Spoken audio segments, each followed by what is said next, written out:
ഇടുക്കി കുമളിയിൽ മക്കൾ ഉപേക്ഷിച്ചതിനെ തുടർന്ന് പോലീസ് ആശുപത്രിയിൽ എത്തിച്ച് ചികിത്സയിൽ ഇരിക്കെ വയോധിക മരിച്ച സംഭവത്തിൽ മക്കൾക്കെതിരെ പോലീസ് കേസെടുത്തു. മാതാപിതാക്കളുടെയും മുതിർന്ന പൗരന്മാരുടെയും സംരക്ഷണത്തിനും ക്ഷേമത്തിനുമുള്ള നിയമത്തിലെ വകുപ്പുകൾ ചുമത്തിയാണ് ഇരുവർക്കുമെതിരെ പോലീസ് കേസെടുത്തത്. കുമളി അട്ടപ്പള്ളം ലക്ഷംവീട് കോളനിയിൽ വാടക വീട്ടിൽ കഴിഞ്ഞിരുന്ന മൈലക്കൽ അന്നക്കുട്ടി മാത്യുവാണ് മെഡിക്കൽ കോളേജിൽ ചികിത്സയിലിരിക്കെ മരിച്ചത്. അന്നക്കുട്ടിയെ പോലീസ് ആശുപത്രിയിലെത്തിച്ചിട്ടും മക്കൾ ഏറ്റെടുക്കുവാൻ തയ്യാറായില്ല. തുടർന്ന് ജില്ലാ ഭരണകൂടവും പോലീസും നാട്ടുകാരും ചേർന്നാണ് കുമളിയിലെത്തിച്ച് സംസ്കാരം നടത്തിയത്.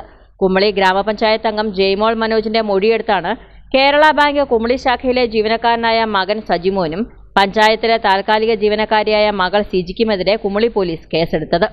മക്കൾക്കെതിരെ ഇന്ന് പഞ്ചായത്ത് മെമ്പറുടെ മൊഴി പ്രകാരം ഇന്ന് കേസെടുത്തിട്ടുണ്ട്. ജില്ലാ പോലീസ് മേധാവിയുടെ പ്രത്യേക നിർദ്ദേശമുണ്ടായിരുന്നു.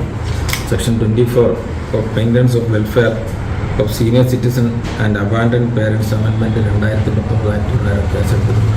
ഇതിൽ മാതാപിതാക്കളെ ഉപേക്ഷിക്കുകയാണെങ്കിൽ 3 മാസമാണ് ഈ കേസിലേക്ക് ശിക്ഷ പറഞ്ഞിരിക്കുന്നത്. പിന്നെ ഇവർക്കെതിരെ കളക്ടർക്ക് നമ്മൾ റിപ്പോർട്ട് കൊടുക്കുന്നുണ്ട്. മക്കൾ രണ്ടുപേർക്കെതിരെയാണോ അതോ? രണ്ടുപേർക്കെതിരെയാണ്. കേസെടുത്തത് സംബന്ധിച്ച പോലീസ് ഇരുവർക്കും നോട്ടീസ് നൽകും. ഇരുവരും കോടതി നടപടികൾ നേരിടേണ്ടി വരും.